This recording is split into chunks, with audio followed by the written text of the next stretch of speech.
70% of equipment failures are completely preventable. So why are they still happening? Every piece of equipment sends a warning signal before it fails.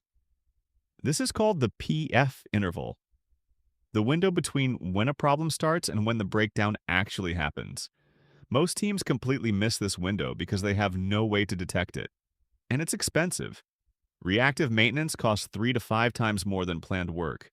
One unplanned shutdown in manufacturing? That's up to $260,000 per hour in lost production. The fix is predictive maintenance. IoT sensors on your equipment monitor vibration, temperature, and pressure around the clock. AI analyzes the data and flags abnormal patterns weeks before failure. Your team gets an alert, schedules the repair during planned downtime, and the breakdown never happens. DreamzCMMS has AI and IoT predictive maintenance built directly into the platform. No extra tools, no complex setup.